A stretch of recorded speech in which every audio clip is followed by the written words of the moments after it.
Em chào tất cả các bác nha. Bữa nay thì em có đi Tình Lam các bạn ạ. Thì đến đây thì phong cảnh nó tuyệt vời nên là em quay một tí đồi núi ở trên chỗ em cho các bác xem. Hôm nay cũng khá là may mắn các bạn ạ, cũng tìm khá là được nhiều lam nên là cũng bó một chuyến gọi là đi.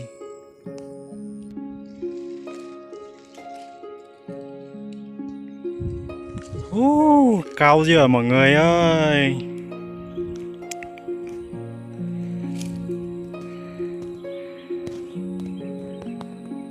Bữa nay thì em đi Tình Lam nha, thì có leo lên một quả đồi thật sự là rất là cao luôn mọi người. Cho mọi người xem mà cảnh thiên nhiên ở đây nhá, hồng ví và bao la luôn nha.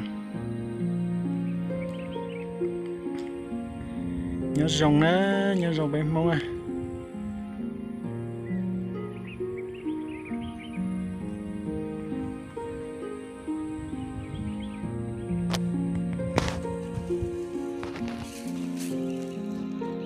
Xoay bê đi tích chờ nữa.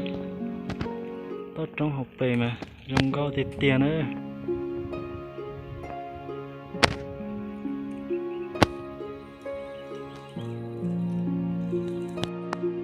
Đây là lam của em nhé các bạn nhé. Một bao lô luôn nha, bao lô đầy luôn nha. Đây là phong lam loại đỏ nè. Đây cho các bác xem.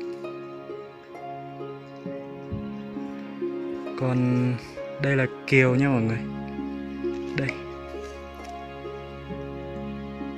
Hôm nay thì rất là may mắn. Em đi ngọc một bụi cây và leo lên 3 cây mà đã lấy được từng này. Rất chi là nhiều nha các bác nhé.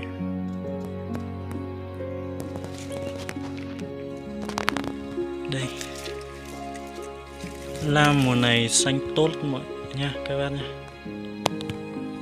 Còn lam này thì em chưa biết tên, tạm thời là lấy về để mình trồng xong là ra hoa thì xem có ai ưng không.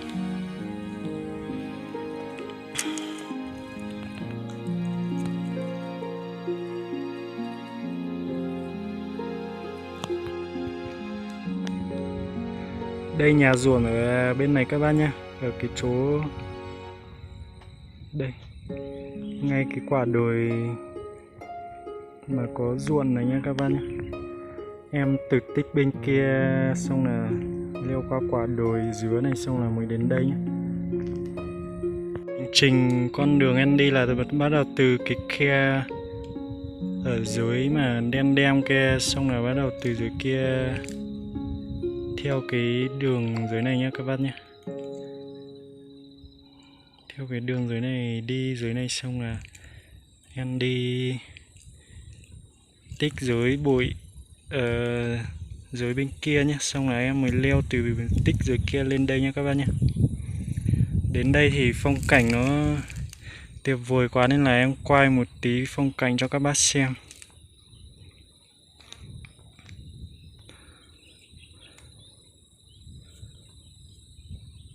Quá là tuyệt vời luôn các bác.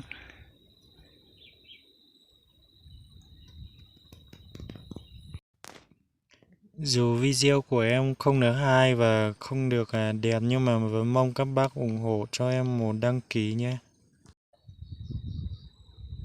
Đây nha các bác ơi.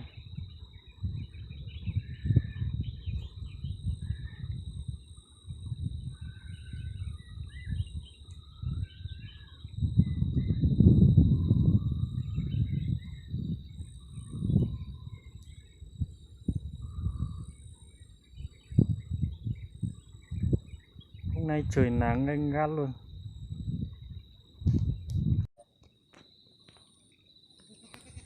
Núi đá như này có những cái cây si rất là đẹp nha các bác. Như các bác thấy đây nhé. Đây là những cái cây si ở trên núi đá nhé. Cành của nó rất chi đẹp.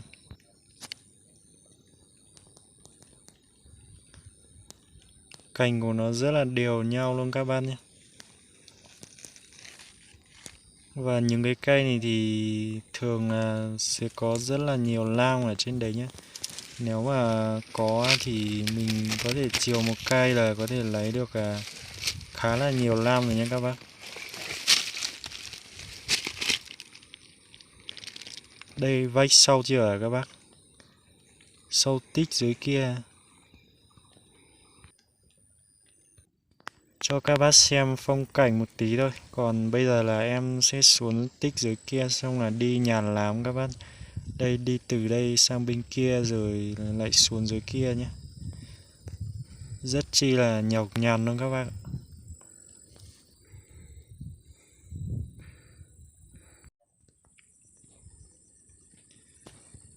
Đến đây thì em có thấy người ta trồng một đám nương lúa ấy các bác. Cái này là em nghĩ là mất mất gốc rồi không ai trồng nữa, nhưng mà đến đây thì lại thấy người ta trồng một đám ở đây. Cái này là lần đầu tiên em thấy luôn đấy, bởi vì là từ lúc mà chưa sinh ra đến giờ là chỗ em là người ta không trồng nương lúa kiểu này, nhưng mà bây giờ em đến đây thì em có thấy một đám như này và quay cho các bác xem một tí. Nghe bố mẹ kể là cái thời mà ngày xưa ấy người ta làm nương ấy thì người ta chủ yếu là trồng kiểu này, nhưng mà phải đến bây giờ em mới thấy một đám như này các bác. Nhìn cũng rất là đẹp luôn.